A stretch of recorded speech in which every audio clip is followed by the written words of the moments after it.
Her skal vi tale om stærke og svage syrer. En stærk syre, det er en syre, der rigtig gerne vil afgive alle sine hydroner til et nærliggende vandmolekyle eller en base. Den har altså meget stor tilbøjelighed til at aflevere det hele. Det ser vi for eksempel for hydrogenklorid, som afleverer sin hydron til et vandmolekyl i nærheden i denne reaktion, og så dannes der saltsyre, som består af kloridioner og oxoniumioner. Nede i opløsningen vil den se ud på den her vis. Der vil kun være kloridioner og oxoniumioner nede i en saltsyreopløsning. Når vi har at gøre med en svag syre, så er eddikesyre et godt eksempel. Eddikesyre har en meget lavere tilbøjelighed til at afgive sit hydron til et nærliggende base, som kunne være vand. Og vi ser reaktionen her, den kommer jeg lige tilbage til om et øjeblik, for jeg vil lige vise, at man kan skrive eddikesyren som H-acetat, fordi det er acetat, som er eddikesyreresten, altså den korresponderende base, den hedder acetat, og så sætter man faktisk bare lige H på. Det er sådan lidt en populær måde at skrive det på.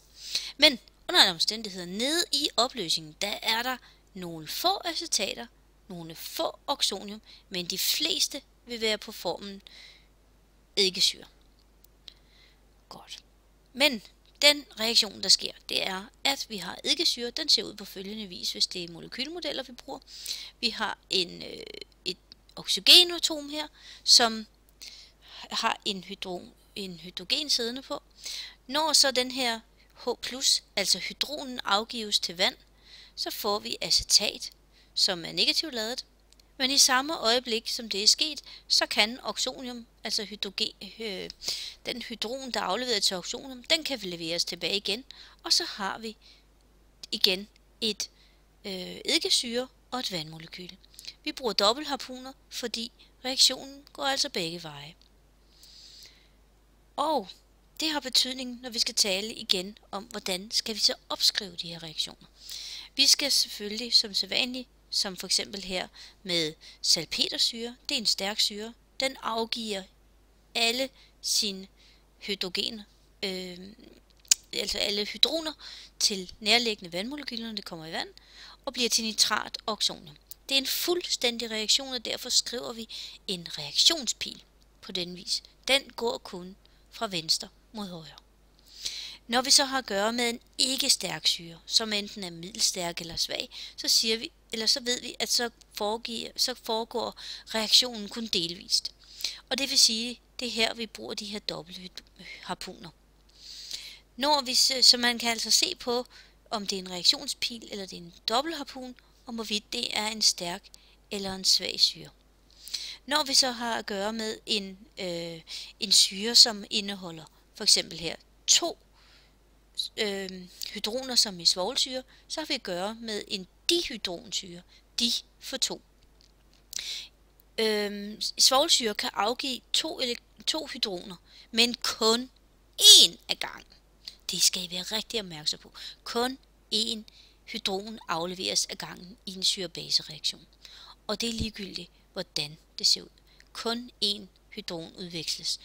Og i det her tilfælde, så skriver man det på den vis. Vi ved, at svovlsyre, som den hedder, dihydrogensulfat, det er en stærk syre, så den afgiver alle sine hydroner til vandmolekylerne og bliver til hydrogensulfat. Det er en ion. Det er den korresponderende base til svovlsyren. Oxonium, som har modtaget, eller som der så er blevet dannet, det forsvinder. Altså det svæver væk fra vores hydrogensulfat, men nu vil hydrogensulfaten møde en nyt vandmolekyle, som den kan afgive sin anden hydron til, og så bliver den til sulfat. I det her tilfælde, der er hydrogensulfaten ikke længere en stærk syre. Den er blevet til en ikke-stærk syre, en middelstærk eller en svag syre. Og det der sker, det er, at så kan reaktionen gå begge veje. Det vil sige, at oxonium kan altså tilbagelevere sin hydron til sulfaten, så der bliver dannet hydrogensulfat. Det er det, der kendetegner en ikke-stærk syre. Yes, her har vi en opgave. Det er fosforsyre, som har formlen H3PO4. Det er altså en trihydronsyre og kan afgive 3 hydroner en ad gangen. Det du skal gøre i den her, det er, du skal opskrive reaktionerne ud fra den samme formel som det på den nederste måde her. Fordi fosforsyre, det er nemlig en ikke stærk syre, så den skal have dobbeltharpuner. Men husk både at skrive, at det er på vandig form, og det er vand, der er på liquid, og vi har de vandige former på højre side. Så bare gå i gang. Og husk, at du kan finde svaret på din opgave her, den kan du finde i dit facitliste.